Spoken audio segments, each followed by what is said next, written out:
bukan soal waktu, bukan kapan terjadinya, tapi apakah kita sedang berjaga-jaga. Hari ini kita belajar tentang Harmagedon. Kata Harmagedon sendiri berasal dari kata Har dan Megiddo. Kata ini akan mengingatkan kita kepada satu perang besar yang kelak akan terjadi di akhir zaman, melibatkan banyak bangsa di dunia ini, kehancuran yang masif dan kengerian yang luar biasa. Alkitab mencatat ada peristiwa-peristiwa besar yang terjadi di tempat ini, yaitu ketika Barak mengalahkan orang Kanaan dan Gideon mengalahkan orang-orang Midian. Kata Harmagedon hanya tercatat satu kali di Alkitab, yaitu di Wahyu 16 ayat yang ke-16. Lalu ia mengumpulkan mereka di tempat yang dalam bahasa Ibrani disebut Harmagedon. Harmagedon ini bukanlah satu tempat yang fiktif. Lokasinya 15 km dari Nazaret dan sekitar 80 km dari Yerusalem. Saudara bisa lihat di screen. Ini adalah kota Megiddo. Megiddo ini terletak di jalur Via Maris, yaitu jalur perdagangan kuno, jalur wisata kuno. Nah, di dekatnya ada lembah yang namanya Lembah Yisrael.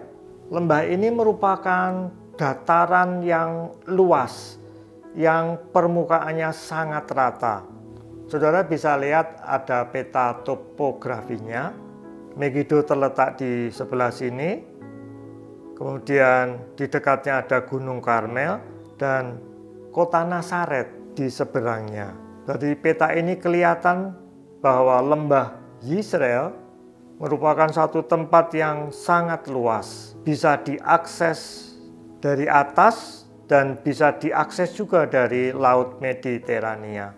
Bangsa Filistin dan bangsa Mesir sangat menyukai dataran rendah seperti ini, karena kereta perang mereka bisa melintas dengan leluasa di tempat-tempat yang seperti ini. Ada yang mencatat di tempat ini terjadi lebih dari 200 pertempuran. Bangsa-bangsa besar kuno, bangsa Babylon, bangsa Yunani, termasuk Alexander Agung pernah berperang di tempat ini. Bangsa Romawi juga pernah berperang di tempat ini, dan nanti pada akhir zaman tempat ini akan dipakai untuk berkumpul bangsa-bangsa yang akan menyerang Yerusalem. Saya bacakan dari Wahyu 16 ayatnya mulai yang ke-12. Begini firman Tuhan, dan malaikat yang ke-6 menumpahkan cawanya ke atas sungai yang besar, sungai Efrat. Lalu keringlah airnya supaya siaplah jalan bagi raja-raja yang datang dari sebelah timur. Yang tertulis di sini adalah bagian dari 7 cawan murka Allah. Ayat yang kita baca barusan tadi adalah cawan yang ke-6. Ayat yang ke-13, dan aku melihat dari mulut naga dan dari mulut binatang dan dari mulut nabi palsu itu keluar 3 roh najis yang menyerupai katak. Ada Trinitas yang kudus, Holy Trinity, dan ada Unholy Trinity yang terdiri dari naga, binatang, dan nabi palsu. Ayat yang ke-14, itulah roh-roh setan yang mengadakan perbuatan-perbuatan ajaib, dan mereka pergi mendapatkan raja-raja di seluruh dunia untuk mengumpulkan mereka guna peperangan pada hari besar, yaitu hari Allah yang Maha Kuasa. Perhatikan saudara, Unholy Trinity bisa melakukan perbuatan-perbuatan ajaib, bisa melakukan mujizat.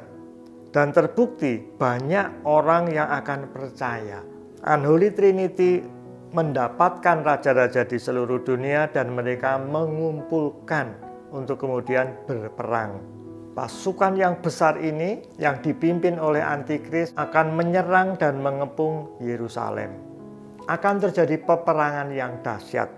Peperangan ini akan membawa korban 2/3 orang Yahudi yang ada di Yerusalem. Yang tinggal hidup hanya 1/3. Apa yang selanjutnya terjadi? Saya bacakan dari Zakaria 13 ayat yang ke-8. Maka di seluruh negeri demikianlah firman Tuhan, 2/3 daripadanya akan dilenyapkan, mati binasa, tetapi 1/3 daripadanya akan tinggal hidup. Aku akan menaruh yang 1/3 itu dalam api dan akan memurnikan mereka seperti orang memurnikan perak. Aku akan menguji mereka seperti orang menguji emas. Mereka akan memanggil namaku dan aku akan menjawab mereka.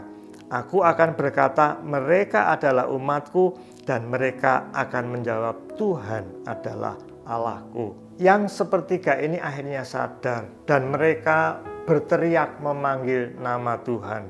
Dan kemudian Tuhan menjawab mereka.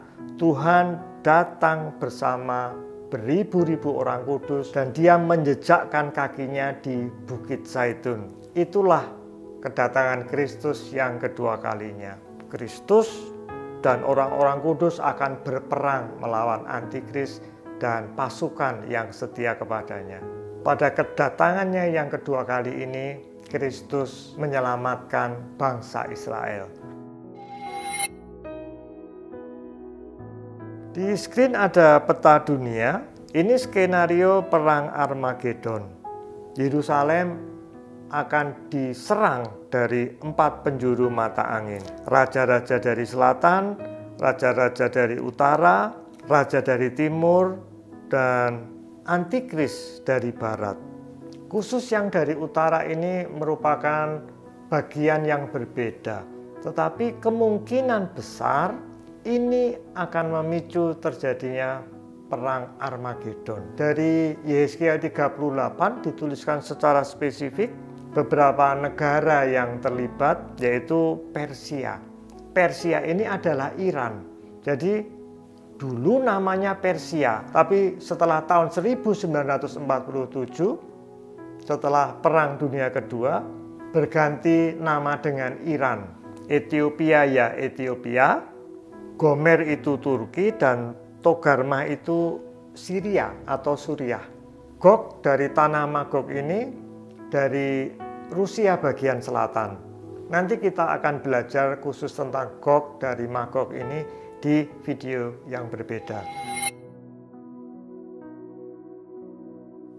Saya bacakan Wahyu 16 ayat yang ke-15 sebagai ayat penutup. Lihatlah, aku datang seperti pencuri. Berbahagialah dia yang berjaga-jaga dan yang memperhatikan pakaiannya, supaya ia jangan berjalan dengan telanjang dan jangan kelihatan kemaluannya. Yang paling penting, apakah kita sedang berjaga-jaga, terus menjaga kehidupan kita sesuai dengan kebenaran firman Tuhan?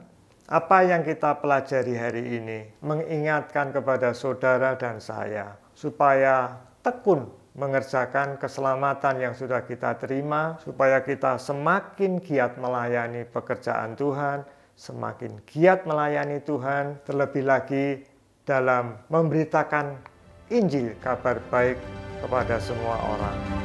Tuhan Yesus